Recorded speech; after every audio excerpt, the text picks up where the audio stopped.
Well, Georgia State Representative Shay Roberts recently penned an op-ed for Fox News justifying taking the life of her unborn child over a potential disability. Roberts wrote this quote, "I got the call from the doctor that my blood test indicated trisomy 18, a chromosomal disorder that they classified as incompatible with life. Essentially, my pregnancy would end with the death of our child, either a stillbirth or my baby living a very painful short life of only minutes outside of my womb before dying." End of her quote there.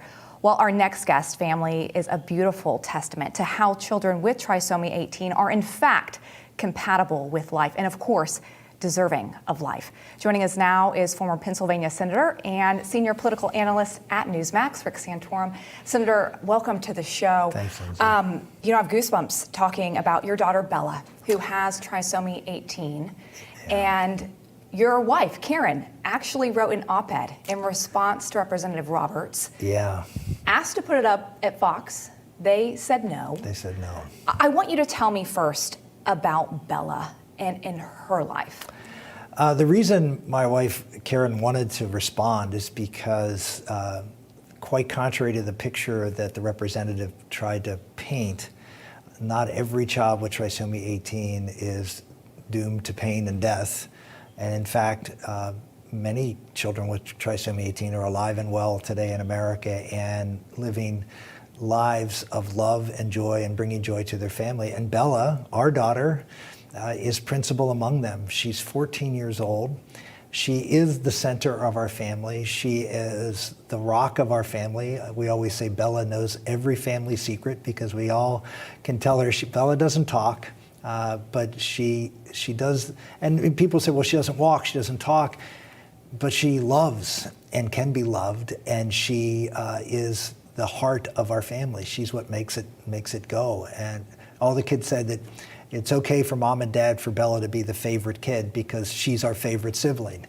And so we can't even imagine the idea of missing out on the joy that she has brought. And we have such a utilitarian view of life that the only good you do is by what you do, what you can accomplish in the workplace or what you can do academically, instead of who you are and the love of God that can come through your life.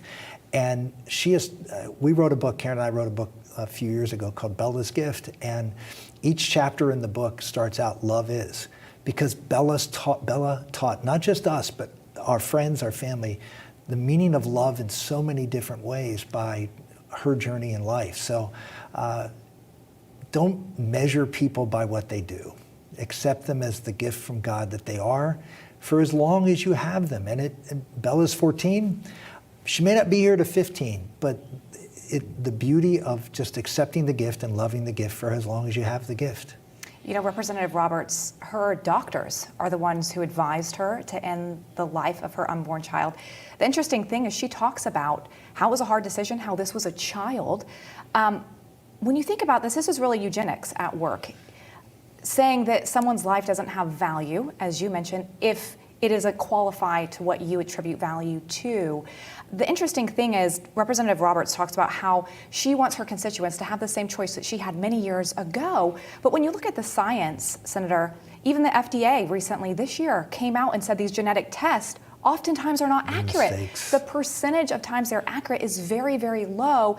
And so actually the science doesn't even support that because these doctors could be giving you bad advice. The whole point of Karen's article, and the reason Karen was a neonatal intensive care nurse, and so she knows this area very, very well.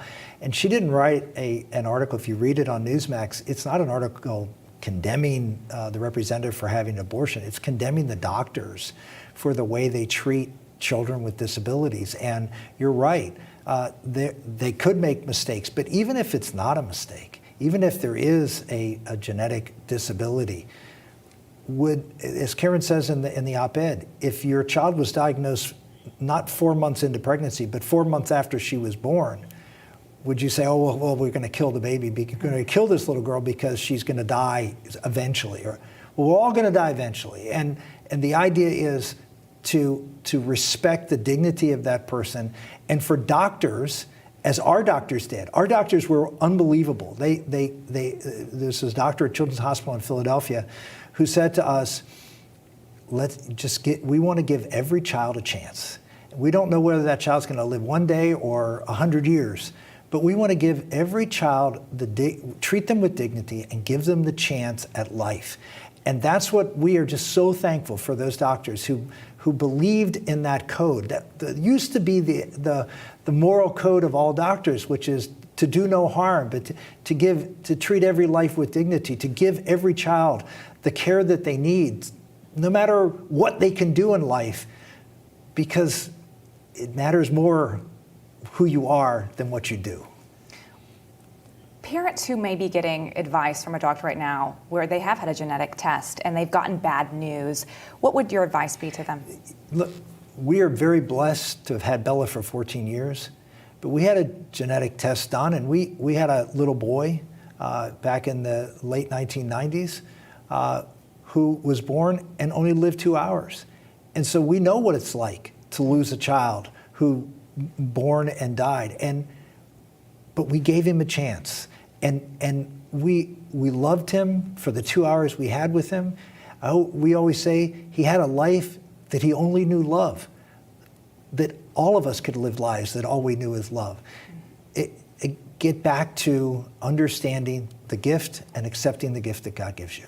I love that.